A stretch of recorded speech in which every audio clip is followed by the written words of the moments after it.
नमस्कार, ये आकाशवाणी चंडीगढ़ है। अब आप रतिका से प्रादेशिक समाचार सुनिए। प्रधानमंत्री नरेंद्र मोदी ने कहा है कि जलवायु परिवर्तन और ऊर्जा परिवर्तन वैश्विक चिंताएं हैं और हरित हाइड्रोजन को बढ़ावा देने के लिए अंतर्राष्ट्रीय साझेदारी महत्वपूर्ण है। ग्रीन हाइड्रोजन पर अंतर्राष्ट्रीय सम्मेलन को वर्चुअल माध्यम से संबोधित करते हुए प्रधानमंत्री ने इस बात पर प्रकाश डाला कि सहयोग से उत्पादन बढ़ाने, लागत कम करने और बुनियादी ढांचे के निर्माण में तेजी से प्रगति की जा सकती है। उन्होंने कहा कि यह महसूस किया जा रहा है कि जलवायु परिवर्तन केवल भविष्य का मामला नहीं बल्कि इसका प्रभाव इस समय भी देखा जा रहा है। श्री मोदी ने कहा कि नवीकरणीय ऊर्जा और स्थिरता वैश्विक नीति के निर्माण के लिए हो रहे विचार विमर्श का केंद्र बन गए हैं।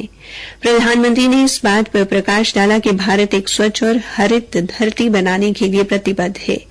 उन्होंने कहा कि हरित ऊर्जा पर अपनी पेरिस प्रतिबद्धताओं को पूरा करने वाले G20 देशों में भारत पहला है। उन्होंने बताया कि ये प्रतिबद्धताएं 2030 के लक्ष्य से 9 साल पहले ही पूरी कर ली गई।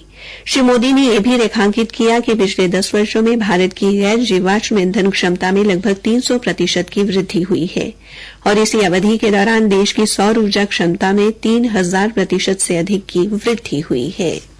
केंद्र सरकार ने कहा है कि साइबर अपराध और वित्तीय धोखाधड़ी में शामिल होने के कारण 1 करोड़ से अधिक मोबाइल कनेक्शन बंद कर दिए गए हैं।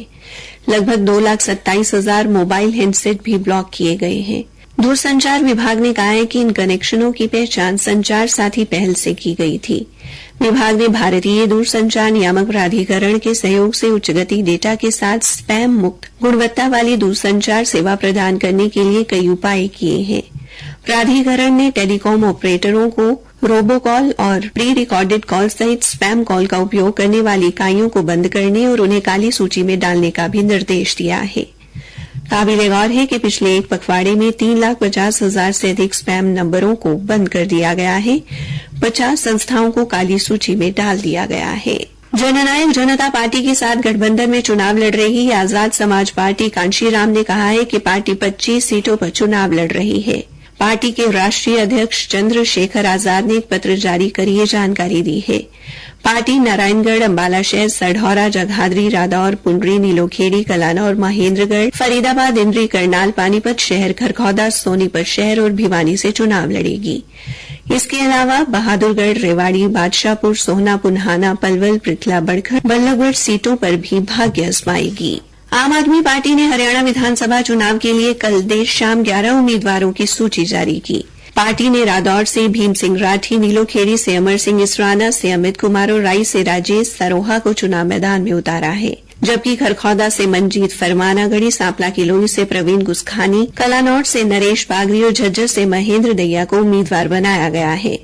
सूची के अनुसार सुनील राव अटेली से, सतीश यादव रेवाड़ी से और कर्नल राजेंद्र रावल हथीन से पार्टी उम्मीदवार होंगे। हरियाणा के मुख्य निर्वाचन अधिकारी पंकज अग्रवाल ने कहा है कि चुनाव ड्यूटी के दौरान मतदान कर्मियों व सुरक्षा कर्मियों की हिंसक घटनाओं, बम धमाके या सशस्त्र हमले या गोलाबारी इत्यादि के कारण मृत्यु हो जाने पर उनके परिजनों को 30 लाख रुपए की अनुग्रह राशि दी जाएगी।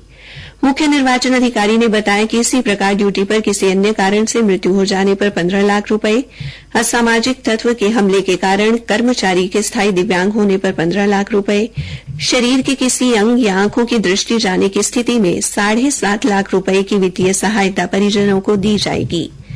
श्री अग्रवाल ने कहा कि चुनाव ड्यूटी के दौरान दी जाने वाली ये अनुग्रह राशि केंद्रीय गृह मंत्रालय या राज्य सरकार या अन्य नियोक्ता द्वारा दी जाने वाली अनुकंपा राशि से अतिरिक्त होगी। मुख्य निर्वाचन अधिकारी ने कहा कि चुनाव ड्यूटी की समय अवधि चुनाव की घोषणाओं की तिथि से लेकर परिणाम की तिथि तक मानी जाएगी। उन्होंने बताया कि अनुग्रह राशि की प्रक्रिया शुरू करने की जिम्मेदारी जिला निर्वाचन अधिकारी तथा पुलिस अधीक्षक की होगी, जो कर्मचारी की मृत्यु या दिव्यांगता की घटना की तिथि से 10 दिन के अंदर अंदर आरंभ करनी होगी। इसी के साथ ये समाचार बुलेटिन समाप्त हुआ।